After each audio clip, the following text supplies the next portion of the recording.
മക്കളെ, welcome back to Xylem Learning. ഇപ്പം കൂട്ടുകാർ കുറേ വിഷ്വൽസ് കണ്ടിട്ടുണ്ടാവില്ലേ?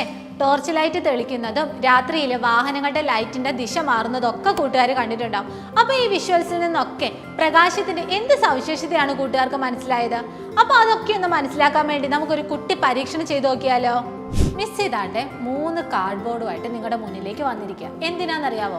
ഈ 3 കാർഡ്ബോർഡൊക്കെ യൂസ് ചെയ്തിട്ട് മിസ് ആ കാണുന്ന മെഴുകുതിരിയുടെ വെളിച്ചം ഈ ഒരു കാർഡ്ബോർഡിൽ കൂടെ നോക്കാൻ പോവാം. അതിനുവേണ്ടി ഈ ഒരു പരീക്ഷണം സാധ്യമാവാൻ വേണ്ടി എന്തൊക്കെ ശ്രദ്ധിക്കണം? ഇതുപോലെ 3 കാർഡ്ബോർഡ് എടുക്കണം. ഏകദേശം ആ കാർഡ്ബോർഡിന്റെ സെന്ററിൽ വരത്തക്ക രീതിയിൽ ഒരു ചെറിയ ഹോൾ ഉണ്ടാക്കണം. എന്നിട്ട് മക്കൾ ഇതുപോലെ നേർരേഖയിൽ ക്രമീകരിക്കണം. എന്നിട്ട് മിസ് എന്താ ചെയ്യാൻ പോകുന്നത്? മിസ്സിന്റെ കയ്യിൽ ഇതാണ്ട് ലൈറ്റർ ഉണ്ട്. ആ ലൈറ്റർ ഉപയോഗിച്ചിട്ട് മിസ് മെഴുകുതിരി കത്തിക്കുക കേട്ടോ. അപ്പം നമ്മൾ എന്താ കൂട്ടുകാരെ ചെയ്തേ? മെഴുകുതിരി നമ്മൾ കത്തിച്ചിട്ടുണ്ടല്ലേ. ഇനി എന്താ മിസ് ചെയ്യാൻ പോകുന്നതെന്ന് അറിയാവോ? നമ്മൾ ഈ ക്രമീകരിച്ച ചാർട്ട് പേപ്പറിന്റെ ഉള്ളിൽ കൂടെ, അതായത് ഇതിന്റെ ഉള്ളിലെ ഹോളിൽ കൂടെ മിസ് ആ ഒരു മെഴുകുതിരിന്റെ നാളം സൂക്ഷിച്ചു നോക്കുക. അപ്പം മിസ് നോക്കുന്നതെന്ന് നോക്കിക്കേ മക്കള്. കൂട്ടുകാരെന്താ കണ്ടത്?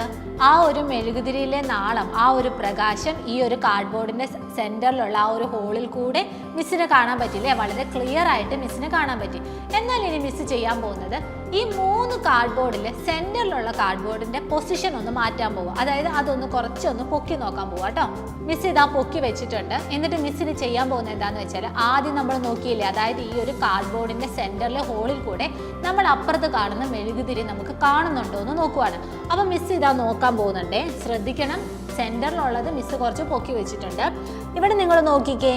ഇവിടെ കൂട്ടുകാർക്ക് നമ്മൾ ആദ്യം കണ്ടതുപോലെ തന്നെ മെഴുകുതിരിയുടെ നാളം വളരെ ക്ലിയർ ആയിട്ട് കാണാൻ പറ്റിയോ? ഇല്ല അല്ലേ? നമ്മൾ ആദ്യം ചെയ്തപ്പോൾ എന്തായിരുന്നു? ആ ഒരു മെഴുകുതിരിയിലെ പ്രകാശം നേർരേഖയിലൂടെ സഞ്ചരിച്ച് നമ്മുടെ കണ്ണിലെത്തി. എന്തുകൊണ്ടായിരുന്നു? ആദ്യം നമ്മൾ വെച്ചപ്പോൾ ഈ 3 കാർഡ്ബോർഡും സ്ട്രെയിറ്റ് ആയിരുന്നു അല്ലേ? അതിലെ ഹോളൊക്കെ സ്ട്രെയിറ്റ് ആയിരുന്നു. അതിൻ്റെ അർത്ഥം എന്താണ്? പ്രകാശം നേർരേഖയിലൂടെയാണ് സഞ്ചരിക്കുന്നത്.